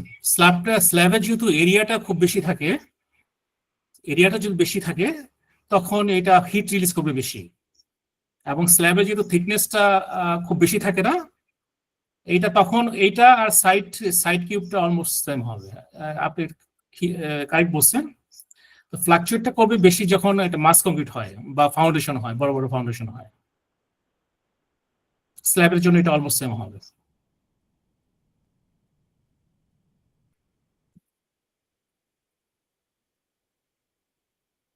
আচ্ছা, এখানে টপের যে গ্রাফটা, এটা তো আমি অলরেডি ডিসকাস করছি। বটমের যে গ্রাফটা, এটা লেফট হচ্ছে স্ট্রেংথ, আর হরিজন্টাল যেটা হচ্ছে টাইম। তো এখানে দেখতে পাচ্ছেন যে ইনপ্লেস যেটা গ্রিন, ইনপ্লেসটা আর্লি স্ট্রেংথটা খুব সবচেয়ে বেশি বেড়ে যায়, কিন্তু নির্দিষ্ট পর্যায়ে পরে এটা দেখা যাচ্ছে অলমোস্ট 96 ঘন্টা পরে, 96 ঘন্টার পরে ল্যাবরেটরি যে ব্লুটা উপরে উঠে যাচ্ছে। তখন ল্যাবরেটরি কন্ডিশনের যে কিউবটা সেটা তখন বেড়ে যায়, আর সাইট যে কাস্টিংটা সেটা অনেকটা ইয়ে হয়, এত ইয়েটা বাড়ে না, এটা অনেকটা স্টেডি কন্ডিশনে চলে আসে। তো এখানে আমরা এখানেও দেখতে পাচ্ছি যে আর্লি স্ট্রেংথটা সাইট স্ট্রাকচারে, সাইট কংক্রিটে বেশি হয়, আর একদম ডাউনে যেটা সেটা হচ্ছে ফিল্ড সিলিন্ডার আর কিউব। ফিল্ড সিলিন্ডারে মানে সবসময় নিচে থাকে, এটা মানে আর্লি স্ট্রেংথ কম হয়, পরেও স্ট্রেংথ কম হয়। টেবিলটাও একই বলতেছে। টেবিলটা আপনি দেখেন যে সবার লেফট হচ্ছে ইন প্লেস, মাঝখানে হচ্ছে ল্যাব কিউব, একদম রাইটে হচ্ছে ফিল্ড সিলিন্ডার অথবা কিউব। এখানে যে 24 ঘন্টা দেখি, যে প্রথমে এটা হচ্ছে 17 ডিগ্রি 5, 10, 8। তার মানে ইন প্লেসে যে কংক্রিটটা এটা ইনিশিয়ালি বেড়ে যায়, 72 ঘন্টা পরেও এটা 27, 25, 20। তার মানে 72 ঘন্টা পরেও ইন প্লেস যে কংক্রিটটা সেটা বেশি থাকে। আর 7 ডেজ পরে, 7 ডেজ পরে হচ্ছে তখন আবার ল্যাব কিউরটা বেড়ে যায়। তার মানে এটা হিট অফ হাইড্রেশনের সাথে হিট অফ হাইড্রেশন যত বেশি জেনারেট হয় তত স্টেম ডেভেলপমেন্ট হয়। ইট ইজ অলমোস্ট লাইক আমরা কুকিং, মানে আমরা যখন কুকিং করি একটা মানে নির্দিষ্ট পর্যায়ে হিট না হলে কিন্তু রান্না হয় না। তো হিট জেনারেশনটা হবে তখন এটা স্টেম ডেভেলপমেন্ট হবে। হিট জেনারেশনের সাথে স্টেম ডেভেলপমেন্টটা অলমোস্ট প্রপোর্শনাল। এটা আমরা পরে এটা আরো ডিটেল আলোচনা করবো। আচ্ছা, এখানেই ইয়েতে এখন যেটা আমরা আলোচনা করতেছি এইমাত্র যেটা বললাম যে টেম্পারেচার সাথে স্ট্রেংথের যে ইয়েটা। একটা প্রশ্ন আছে, নিতে পারবেন এখন? হ্যাঁ, অবশ্যই। আচ্ছা, উনি আমাদের সারাদিন ভাই বলছেন, is there base unit cost value of the whole life carbon costs within bracket modeling /3 points? If so, how do innovate these costings to optimize mixed design for concept stage or manufacturing stage? Hints to achieve net zero strategies. না, আমরা আজকে তো আমাদের মানে কস্টের বিষয়ে আমরা আলোচনা করতেছি না আসলে। No worries. Basically, Jar bhai, আমি একটু touch base করতে চাচ্ছিলাম. Most of the time when we started talking about the carbon, the very early first 2 slides, I thought maybe perhaps, the end result on a leadership point of view, people are very concerned about net zero strategies, And so in a mixed design to get through the bottom line up front, if we look into the manufacturing to concept stage on a design table, a designer's concept, to bring into a whole life cost issues into a mixed design. Please do not take me as a challenge. It's basically just to cover up that heads up view for the strategies. Yeah. না সাধারণত আমরা অবশ্যই আসবো, cost তো খুবই important. আমরা একটু মোর technically যাচ্ছি যে আমাদের মেইন হচ্ছে যেটা আমরা ট্রেডিশনাল পোর্টল্যান্ড সিমেন্টের পরিবর্তে বা এটা সাপ্লিমেন্ট হিসেবে কেন আমরা জিজিবিএস বা অন্য সাপ্লিমেন্টেড যাচ্ছি, এটা মোর টেকনিক্যাল। আপনার পয়েন্টে অবশ্যই আসবো আমরা। এরপরে যে সেশনগুলি দেবো এটা মোর প্র্যাকটিক্যাল। সেটা আপনার একটা পয়েন্ট খুবই ভ্যালিড যে আমরা নেট জিরোতে যাব, এটার জন্য কত কস্ট ইম্প্যাক্ট হবে। অনেক প্রজেক্ট নিতে ভয় পায়, মানে নেট জিরো পলিসি নিতে ভয় পায় কারণ এটার জন্য হিউজ কস্ট লাগতে পারে কিনা। তো সেটাও আমরা পরবর্তী সেশনে আলোচনা করব যে এটা একটা প্রজেক্ট বেসিসে যেটা কস্টটা কেমন লাগে এবং কস্টটা লাগলেও সেটা আবার সাস্টেনেবিলিটি বা কোয়ালিটি কতটুকু ইমপ্রুভ করে সেটা দেখতে হবে। যে আমরা কোয়ালিটি যদি হিউজ ইমপ্রুভ হয় আর কস্ট যদি কিছু লাগে তো সেটা আমরা হয়তো ইয়াতে যাব। তো এই ব্যাপারগুলো আমরা আলোচনা করবো অন মানে প্রজেক্ট বেসিসে কস্ট আসবে এবং প্র্যাকটিক্যালি আমরা কি কাজগুলি ওটা আমরা দেখবো কিভাবে। Thank you, Rajar bhai. It's basically, you see, this is where we missing the bottom line up front again. Seriously, আপনি যখন শুরুতে যখন বলছেন যে আমরা sustainable environmental design and circular economy comes and coming to the main mixed design to the ingredients and granular details, more scientific way. So to connecting 2 dots from start to end, the whole sustainable design, embracing the cost impacts. That's what I was trying to understand. Please do come back whenever it's possible. We'll work it out through together. Yeah, definitely. আমাদের একটা plan আছে, আমরা অবশ্যই এটা একটা holistic ভিউতে আমরা এটা যাব face by face. Thank you. Yeah. Thank you very much Gazi Salauddin ভাই, আপনার খুব এক্সেলেন্ট প্রশ্ন করছেন এবং এটা খুবই অ্যাপ্রোপ্রিয়েট প্রশ্ন। তো এখন যেটা আমরা যাচ্ছি এটাকে আমরা বলি ম্যাচুরিটি ইন্ডেক্স। এখানে টেম্পারেচারের সাথে এবং টাইমের সাথে যে স্ট্রেন ডেভেলপমেন্টটা হয় সেটা আমরা দেখব। এবং এটা আমি একটু আগে একটু বলি যে আমরা তো জেনারেলি সবাই কিউরিং পিরিয়ডটা আমরা 7 ডেজ ইউজ করি। আমার বাংলাদেশেও এটা মিনিমাম 7 ডেজ ইউজ করা হয়, তাই না? এই 7 ডেজটা আসলে কিভাবে আসছে? এটা আমরা একটু দেখবো 7 ডেজটা কিভাবে আসছে, এবং সব কংক্রিটের জন্য কিন্তু 7 ডেজ নাও লাগতে পারে, কোনো কংক্রিটে বেশি লাগতে পারে, কোনো কংক্রিটে কম লাগতে পারে। তো এটা কিন্তু directly related to hit of hydration এবং স্ট্রেন্থ ডেভেলপমেন্ট। এই ব্যাপারগুলো আমরা দেখবো। এটার সাথে ম্যাচুরিটি ইন্ডেক্স, আপনারা 3টা গ্রাফ দেখতে পাচ্ছেন। ম্যাচুরিটি ইন্ডেক্সটা হচ্ছে যে এটা is a numerical value representing the cumulative effect of time and temperature. তার মানে একটা কংক্রিটের যে টেম্পারেচার এবং টাইম তার মাল্টিপ্লিকেশনটা হচ্ছে ম্যাচুরিটি ইন্ডেক্স। আপনারা একদম লেফটে দেখছেন টেম্পারেচার আর হরিজন্টাল হচ্ছে টাইম। আমরা পরবর্তী ইয়েতে যাই। এক্সাম্পল হিসেবে আপনারা দেখেন যে আগে বলছি যে ম্যাচুরিটি ইন্ডেক্সটা হচ্ছে ভার্টিক্যালি যদি দেখেন টেম্পারেচার আর হরিজন্টাল হচ্ছে টাইম। সো এখানে একটা দেখা যাচ্ছে 20 degree centigrade multiply by 10, 200 hours. এটা ওই কংক্রিটের ম্যাচুরিটি ইন্ডেক্স হচ্ছে 200 degree centigrade hours after 10 hours. আর আপনার কংক্রিট টেম্পারেচার যখন 4 ডিগ্রি সেন্টিগ্রেড থাকে এবং এটা 50 আওয়ার্স পরে, সেটা হবে 2 ডিগ্রি। তার মানে হচ্ছে যে আপনি যদি দেখেন যে টেম্পারেচার যত বাড়তেছে তার স্ট্রেংথ ডেভেলপমেন্ট কিন্তু তার বাড়তেছে, তার ম্যাচুরিটি, কংক্রিটের ম্যাচুরিটি বাড়তেছে। লেফটের গ্রাফে যদি দেখেন আপনি, ভার্টিক্যাল হচ্ছে স্ট্রেংথ আর হরিজন্টাল হচ্ছে টাইম। এইখানে দেখা যাচ্ছে যে ইনসাইটে যে এই কংক্রিটটা হয়, ইনসাইটে যে কংক্রিটটা হয় সেটা হচ্ছে গ্রিন কালার। আপনাদের দেখতে পাচ্ছি ইনিশিয়ালি বাড়তেছে এবং একটা নির্দিষ্ট হরিজন্টাল কিন্তু ডেজ দেওয়া আছে। তো দেখা গেছে যে একটা নির্দিষ্ট পর্যায়ে অলমোস্ট ভার্টিক্যাল শার্পলি আপওয়ার্ড হচ্ছে, তারপর আস্তে আস্তে কিন্তু স্টেডি হরিজন্টালি চলে আসতেছে। এবং আপনার 7 ডেজ দেখেন, 7 ডেজে কিন্তু এটা মোটামুটি স্টেডি কন্ডিশনে। তো একইভাবে অন্য যে ফিল্ড কিউর এবং ল্যাব কিউর সবগুলিতে কিন্তু দেখা যাচ্ছে।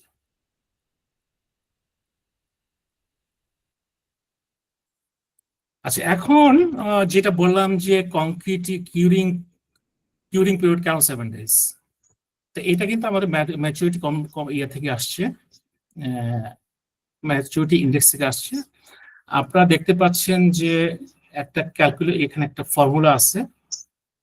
এইটা হচ্ছে আপনার কিউরিং পিরিয়ড, এটা হচ্ছে ইকুইভ্যালেন্ট এজ। এই যে ক্যালকুলেশনে আপনার এখানে টিএ হচ্ছে অ্যাভারেজ টেম্পারেচার, টিএসটা হচ্ছে স্পেসিফাইড টেম্পারেচার। এই ইয়াতে আমরা যখন একটা করব, ক্যালকুলেশন করব, সেখান থেকে আমরা কিউরিং ইয়াতে পাবো, কিউরিং পিরিয়ডটা পাবো। তো এটা বোঝাই যাচ্ছে যে আপনার টেম্পারেচার যত বেশি হবে, হিট অফ হাইড্রেশন যত বেশি হবে, যত বেশি আর্লি স্ট্রেংথ হবে, কিউরিং পিরিয়ডটা তত কম হবে। ফর এক্সাম্পল পোর্টল্যান্ড সিমেন্টের কিউরিং পিরিয়ড কম হবে। আর যখন যেই ইয়েগুলি সাপ্লিমেন্ট ইউজ করার ফলে যখন স্ট্রেংথ স্লো ডাউন হবে, তাদের হিট জেনারেশনটা যদি স্লো ডাউন হয়, তাদের কিউরিং পিরিয়ডটা বেশি লাগবে। তো এটা এই জন্য এটা স্ট্যান্ডার্ডে মোটামুটি সব প্রজেক্ট এটা 7 ডেজ করা হয়েছে, যাতে 7 ডেজ এটা মোটামুটি সব কভার করে ফেলে। এবং দেখা গেছে 7 ডেজ পরে এটা অলমোস্ট 70% স্ট্রেংথ গেইন হয়ে যায়। তো আমরা যদি করি 40 নিউটন হয় একটা কংক্রিটের, তো এটা 70% হচ্ছে 28, রাইট? সো 28, এই জন্যই আমরা 7 ডেজে একটা করি, কম্প্রেসিভ স্ট্রেংথ করি, এবং নেক্সট 28 ডেজে করি। তো 7 ডেজটা ইন্ডিকেটিভ। সো 7 ডেজে যখন আমরা গেইন করে ফেলি, কংক্রিট স্ট্রেংথটা গেইন করে ফেলি 70%, তখন কিন্তু কিউরিং আর লাগে না, এবং এটা কংক্রিটটা আমরা ইন্ডিকেটিভ ধরে নিয়েছি এটা pass. But finally result will be counted on 28 days.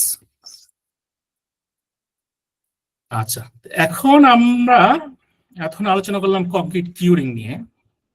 এখন ডিউরেবিলিটি এবং যে কংক্রিট ডিউরেবিলিটি এবং স্টিলের যে রাস্ট, এটা নিয়ে আমরা একটু আলোচনা করবো। আপনারা ছবিতে দেখতে পাচ্ছেন যে একেবারে হরিবল অবস্থা, কিছু ব্রিজ আছে এবং কিছু স্ট্রাকচার আছে যেটাতে কংক্রিট দেখা যাচ্ছে যে এটা কংক্রিটের অবস্থা খুব খারাপ, এবং রিইনফোর্সমেন্ট স্টিল এটা এক্সপোজ হয়েছে এবং রাস্ট।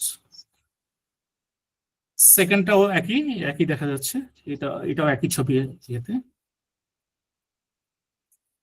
আচ্ছা, এখন যে কংক্রিট যে রাস্ট হয় বা একটা কংক্রিট যে স্টিল যে রাস্ট হয় এবং কংক্রিট যে এফেক্টেড হয়, এটা একটু আমরা দেখব। এখন কংক্রিটটা যখন যে স্ট্রাকচার গুলি সমুদ্রের মধ্যে হয়, সি ওয়াটারের মধ্যে হয়, সেখানে আপনারা যদি দেখেন যে কিছু গ্রাফিক্যালি আলাদা আছে, এই যে লেফট সাইডে যে ওয়াটারটা, এটা 1 কিলোগ্রাম সি ওয়াটার নেওয়া হয়েছে, সেখানে অলমোস্ট ইয়েতে 965 গ্রাম হচ্ছে সি ওয়াটার। আর বাকি যেটা আছে সেটা অ্যানালাইজ করে দেখা যাচ্ছে যে ক্লোরাইড হচ্ছে 18.9 এবং সালফেট হচ্ছে 2.6। আমরা যদি পার্সেন্টেজে আসি, লেফট সাইডে দেখেন পার্সেন্টেজে বলা আছে যে রিমেনিং যে কেমিক্যাল তার মধ্যে ক্লোরাইড হচ্ছে আপনার 55% আর সালফেট হচ্ছে 7.7%। আপনারা সবাই জানেন যে আমরা যে লবণ খাই, এই লবণটা কেমিক্যাল ইয়াটা কি আসলে, কম্পোজিশনটা কি?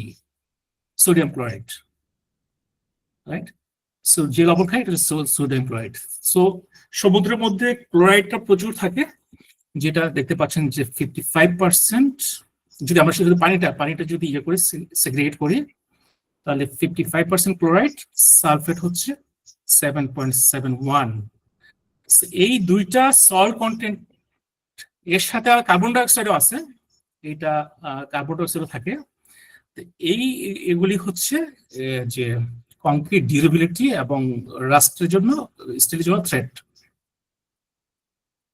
এরপরে আপনারা একটা ইয়েতে দেখতে পাচ্ছেন যে কংক্রিট স্ট্রাকচার যে সি ওয়াটার থাকে সেটা সালফেট অ্যাটাক করতেছে, সালফেট ক্লোরাইড অ্যাটাক করতেছে। এবং আপনারা নিচে দেখতে পাচ্ছেন যে ক্লোরাইড যখন থাকে এটা আস্তে আস্তে কংক্রিটে পেনিট্রেশন হয় এবং রিচ করে রিভারে, এবং রিভারে রাস্ট হয়। এটাও একই দেখতে পাচ্ছেন যে এটা বলা হচ্ছে যে ক্লোরাইড কিভাবে এনগ্রেস হয়, এটা জাস্ট জেনারেলি দেখা যাচ্ছে। আমি ডিটেলে যাব।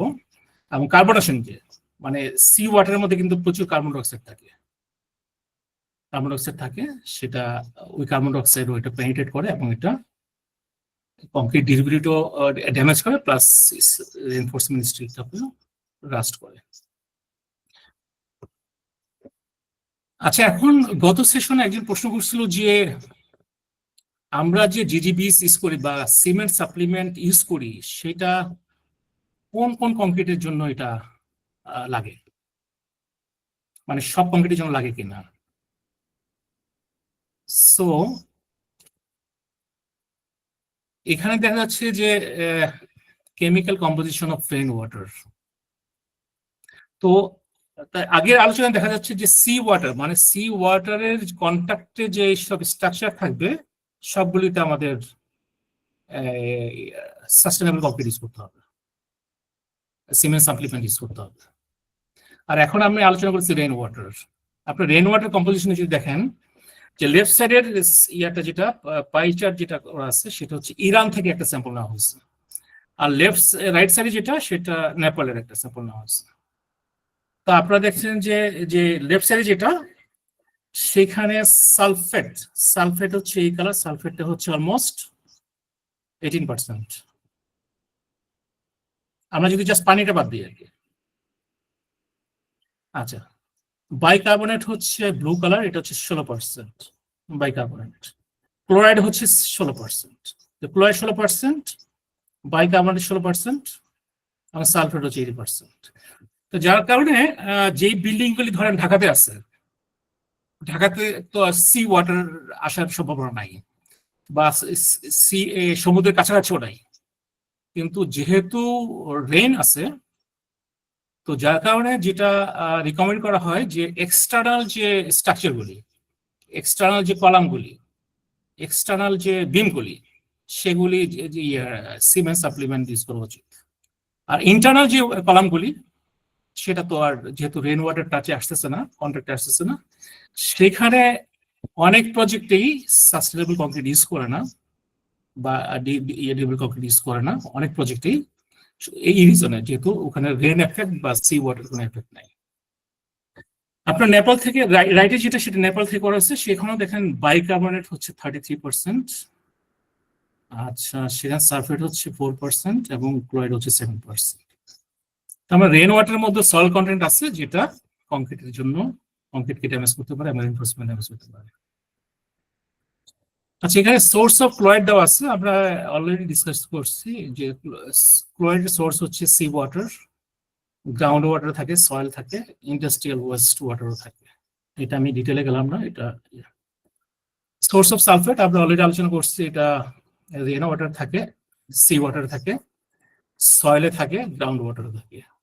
তো যার কারণে যে ফাউন্ডেশন গুলি হয়, all foundation, all structure, concrete structure which is in contact with soil must be durable concrete. আচ্ছা এখন আমরা একটু ক্যালকুলেশনে আসি। এখানে আপনারা দেখতে পাচ্ছেন যে একটা রাইট দিকে একটা ক্যালকুলেশন ফর্মুলা। এই ফর্মুলাতে আমরা ইউজ করে আমরা দেখতে পাবো যে একটা কংক্রিট স্ট্রাকচারে ক্লিয়ার কভার কত লাগে। আমরা তো নর্মালি ক্লিয়ার কভার ইউজ করি যে সুপার স্ট্রাকচারের জন্য সম্ভবত 50, রাইট? বাংলাদেশে 50, all over the world I believe 50। G right, কত? 50 mm super structure. Super structure 50, তাই না? আর সাবস্ট্রাকচার আমরা 75 করি, তাই না? এটা জেনারেলি করি। এখন ধরেন যে স্ট্রাকচারটা সমুদ্রের মধ্যে আছে, সেটার আমরা কিভাবে করব? সেটা তো বেশি হতে পারে, তাই না? তো এটা ডিপেন্ড করে হচ্ছে এই যে আপনি ক্যালকুলেশনটা দেখালাম, এই ক্যালকুলেশন অনুযায়ী আপনি যদি গ্রাফটা দেখেন, এটা ভার্টিক্যালি হচ্ছে ক্লোরাইড পার্সেন্টেজ, মানে সব সমুদ্র পানির মধ্যে ক্লোরাইড পার্সেন্টেজ কিন্তু এক না, তাই না? কখন কোনো সমুদ্রের মধ্যে ইয়া থাকে, যার কারণে ওই সমুদ্রের স্যাম্পল নিতে হবে, স্যাম্পল নিয়ে দেখতে হবে যে এইটার যে ক্লোরাইড পার্সেন্টেজ পানির মধ্যে কত আছে, ঠিক আছে? তো ওই ক্লোরাইড পার্সেন্টেজের উপর ডিপেন্ড করে। তারপর আমাদের দেখতে হবে যে কংক্রিটটা ইউজ করতেছি সেটা ডিফিউশন কোএফিসিয়েন্ট কত। এটা ডিফিউশন কোএফিসিয়েন্ট যদি বেশি হয়, তার মানে হচ্ছে যে ক্লোরাইডটা আপনার ঢুকে যাওয়ার সাথে সাথে খুব দ্রুত স্টিলে পৌঁছে যাবে, আর কোএফিসিয়েন্ট যদি কম হয় তাহলে খুব স্লো হয়ে যাবে। যার কারণে আমরা যেটা রিকমেন্ড করা হয় যে আমরা পোর্টল্যান্ড সিমেন্ট ইউজ না করে আমরা জিজিবিএস, ফ্লাই অ্যাশ বা ম্যাগনেসিয়াম ইউজ করব। ওরা যেটা করে, যেটা আমি আগে মানে বেশ কয়েকবার আসলে বলছি, যে একটা সফট জেল প্রডিউস করে, যেটা অল পোর মানে কংক্রিটের মধ্যে যে ছোট ছোট এগ্রিগেটের ভিতরে যে পোরগুলো থাকে এটা ফুলফিল হয়ে যায়। যার কারণে এই ফুলফিল যেহেতু হয়ে যায়, ওই কংক্রিটের ডিফিউশন কোএফিসিয়েন্ট বেশি থাকে, কম হয়ে যায়। কম হয়ে গেলে ক্লোরাইডটা পাস করতে অনেক সময় লাগে এবং স্টিলে রিচ করতে এটা অনেক সময় লাগে। তো এখানে দুইটা বিষয়ের উপর ডিপেন্ড করতেছে, একটা হচ্ছে যে chloride percentage plus diffusion coefficient of concrete, এই দুইটা। তো ডিজাইন করার আগে কত ক্লিয়ার কভার এটার উপর ডিপেন্ড করে কংক্রিটের diffusion coefficient and chloride percentage. এই দুইটা স্যাম্পল নিয়ে যখন আমরা দেখবো তখন ডিজাইনটা আমরা করতে পারবো কত ক্লিয়ার কভার হবে। এইখানে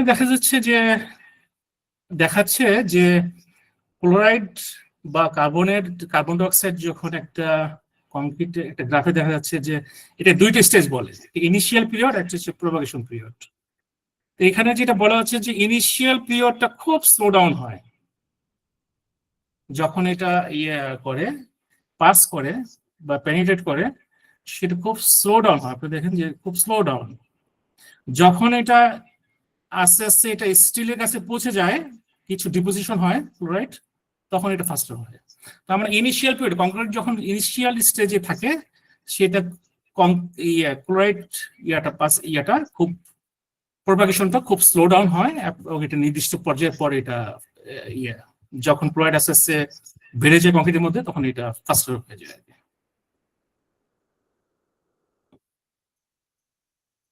এখানে এটা একটু ভালোভাবে দেখানো হয়েছে যে আপনি দেখছেন যে ক্লোরাইড পেনিট্রেশন হচ্ছে। যখন স্টিলের কাছে এটা সিটিএলটা হচ্ছে ক্লোরাইড থ্রেশহোল্ড লিমিট। যখন ক্লোরাইড এসে এই স্টিলে এসে অল্প জমা হয়, যখন অল্প জমা হতে থাকে, যখন থ্রেশহোল্ড লিমিটে চলে যায়, প্রতিটা ইয়াতে স্টিলে একটা থ্রেশহোল্ড লিমিট আছে, ওই লিমিটটা যখন ক্রস হয় তখন ক্লোরাইড খুব ফাস্ট এটা বুক করতে থাকে, পেনিট্রেট করতে থাকে, তখন তাড়াতাড়ি রাস্ট হয়ে যাবে আর কি।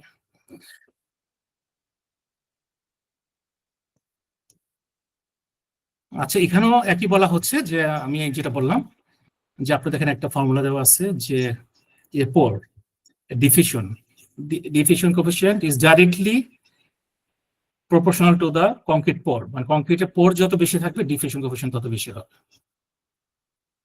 এখানে দেখতে পাচ্ছেন যে নিচে যে ক্লোরাইডটা যে পোরের মধ্যে দিয়ে কংক্রিট বিটুইন দ্য কংক্রিট মধ্যে যে ইয়েগুলি থাকে, পোরাস এরিয়া থাকে, সেখান দিয়ে কিভাবে ক্লোরাইড পাস করে।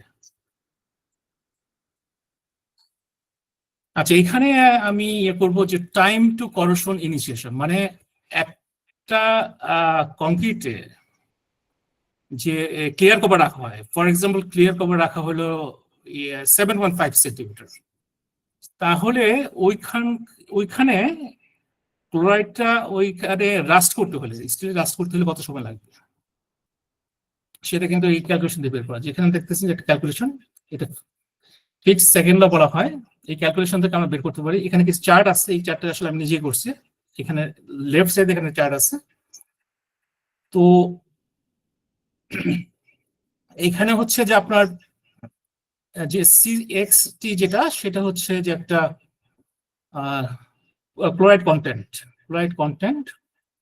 তো এইখানে এই চার্টটা যখন আমরা বসাবো বা ক্যালকুলেশন করব, সেখান থেকে আমরা পেয়ে যাব যে এটা কতদিন পরে এই রাস্টটা হবে।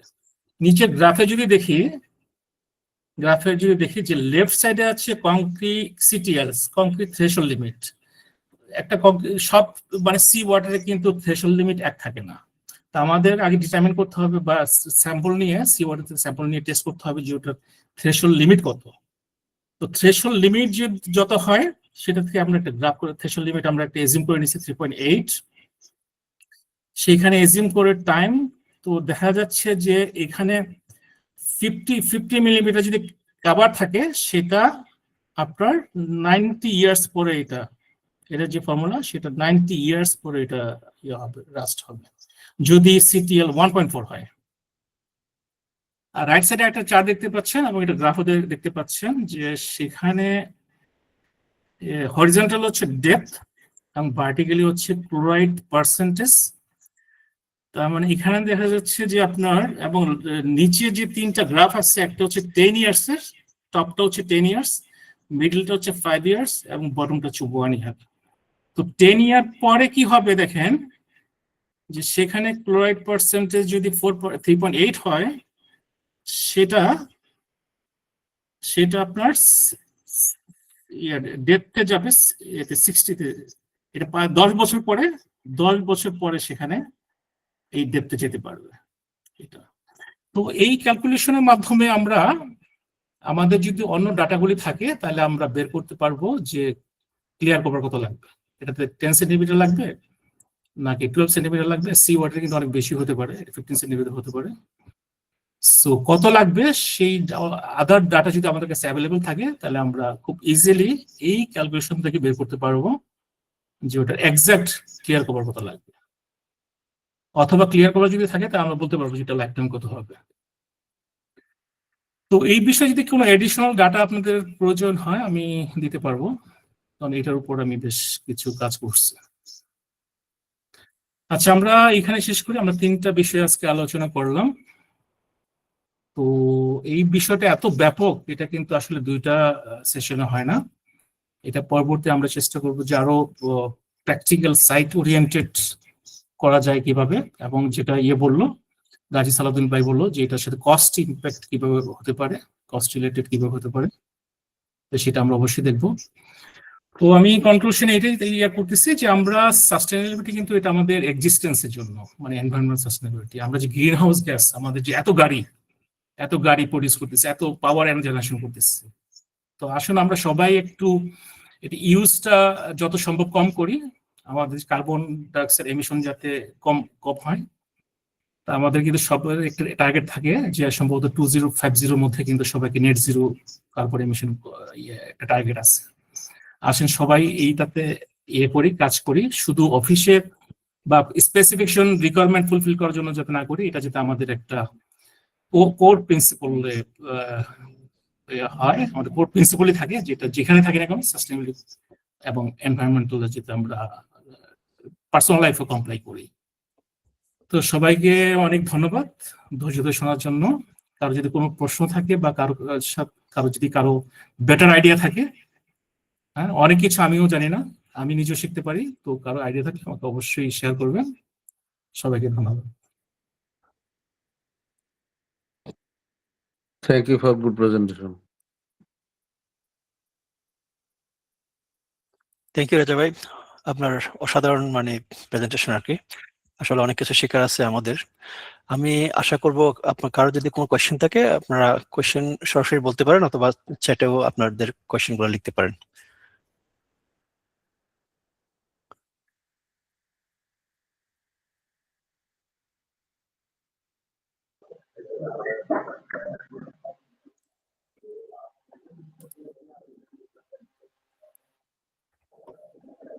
থ্যাংক ইউ রেজা ভাই, সুন্দর একটা প্রেজেন্টেশন দেওয়ার জন্য। রেজা ভাই, একটা জিনিস জানেন, আমরা যারা আবুধাবির আন্ডারে থাকি, রিসেন্টলি আবুধাবি মিউনিসিপ্যালিটি একটা ইয়ে করছে ফর সিভিল ইঞ্জিনিয়ারের জন্য, ওদেরকে একটা এক্সাম দিতে হবে। আপনার আজকের এই পার্ট থেকে দেখলাম এক্সামের জন্য এটা একটা ইউজফুল টপিক, এবং আমি মনে করি আমি ওখানকার কোশ্চেন গুলো দেখি, আপনি যে লেকচার যে শিক্ষা দেখলাম, মানে অনেক কিছু প্রশ্ন এখানে থাকে। আপনার কোনো আরো ফার্দার ইন্টেনশন আছে কিনা যে আপনি আমাদের এক্সামের সুবিধার্থে কোনো একটা শর্ট লিস্টেড একটা দিবেন, এইগুলো করে আমরা স্টাডি করলে আবুধাবি রিলেটেড সিভিল ইঞ্জিনিয়ার এগুলো একটু উপকৃত হতে পারে। আচ্ছা, অনেক ধন্যবাদ ইঞ্জিনিয়ার টিটু মাহবুবুর। আবুধাবিতে এক্সাম কি ধরনের প্রশ্ন আসে সেটা তো আমার জানা নাই। এখন আমি প্রেফার করব যে সাস্টেনেবিলিটি সম্পর্কে যদি জানতে হয়, সাস্টেনেবিলিটি স্পেসিফিকেশন কিন্তু অ্যাভেলেবল। আপনি আমার সাথে পার্সোনালি যোগাযোগ করলে আমি দিতে পারবো যে স্পেসিফিকেশন গুলি, সেটা ফুল স্টাডি করতে পারেন। প্লাস আজকে সেশন আছে, গত সেশন ছিল, সেই সেশনগুলিতে কিন্তু স্পেশালি কংক্রিট নিয়ে আলোচনা করা হয়েছে, তার আগেও কিন্তু সাস্টেনেবল ওয়াটার ম্যানেজমেন্ট নিয়ে আলোচনা করা হয়েছে, এটা দেখতে পারেন। প্লাস আপনার আমার যে স্পেসিফিকেশন, এটা স্টাডি করলে আপনার সাস্টেনেবিলিটি সম্পর্কে ভালো একটা ধারণা পাওয়া যাবে। আর সাস্টেনেবিলিটির বাইরে কি প্রশ্ন করে আমার আসলে ধারণা নাই, আপনার যদি কোনো স্যাম্পল প্রশ্ন থাকে দিতে পারেন, তাহলে সেভাবে যদি আমি গাইড করতে পারি অবশ্যই করবো। শিওর ভাই, আমি পার্সোনালি আপনার সাথে শেয়ার করবো, যোগাযোগ করবো। ওখানে বেসিক্যালি যে প্রশ্নগুলো আছে বোথ কন্ট্রাক্টর এন্ড কনসালটেন্টের জন্য অলমোস্ট এসিআই রিলেটেড, এবং সাথে আপনি আজকে যেগুলো কোয়ান্টিটি স্ট্রেংথ এর উপরে যেটা দিলেন, এখান থেকেও প্রশ্ন থাকে। আচ্ছা আচ্ছা আচ্ছা রাজা ভাই, একটা রিকোয়েস্ট ছিল খন্দকার কামরুল হাসান ওনার পক্ষ থেকে। ওটা উনি কন্টেন্ট গুলো শেয়ার করতে বলছেন আর কি ইমেইলে। তো আমার মনে হয় কন্টেন্টটা তো আমরা ওই আমাদের ওয়েবসাইটে হয়তো পাওয়া যেতে পারে, তাই না? আচ্ছা, আমি আমার ইয়াটা আমি বুঝতে পারছি। আমার প্রেজেন্টেশনটা আমি একটু রিভাইজ করে এটার যে রিলেভেন্ট স্ট্যান্ডার্ডটা আমি ওখানে অ্যাড করে দেবো। কোথায় অ্যাড করবেন? প্রেজেন্টেশন অ্যাড করে এটা ওয়েবসাইটে আপলোড করব। ওয়েবসাইট, আচ্ছা আচ্ছা আচ্ছা। খন্দকার কামরুল হাসান, আপনি ওই আমাদের ওয়েবসাইটটা যদি ভিজিট করেন, হয়তো আগামী 2-1 দিনের মধ্যে উনি এটা আপডেটেড যে প্রেজেন্টেশনটা ওটা দিয়ে দেওয়া হবে, আপনি ওখান থেকে ডাউনলোড করতে পারবেন। জি।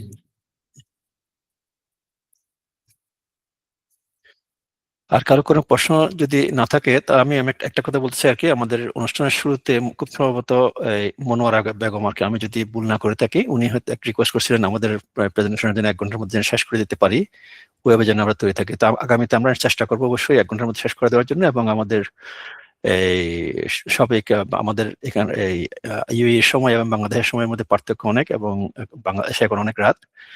আমরা আগামী দিন চেষ্টা করবো আমরা যেন 1 ঘন্টার মধ্যে শেষ করতে পারি। এবং আজকে হয়তো কিছুটা দেরি হয়েছে যদিও বা, আমরা ইনশাআল্লাহ চেষ্টা করবো আগামী সেশনগুলোতে খুব 1 ঘন্টার মধ্যে শেষ করে দেওয়ার জন্য, এবং আপনাদেরকে ইনশাআল্লাহ সময় মতো যেন মানে সবাই সবকিছু ইয়ে থাকে আর কি, ব্যালেন্স থাকে আর কি, চেষ্টা করবো ইনশাআল্লাহ।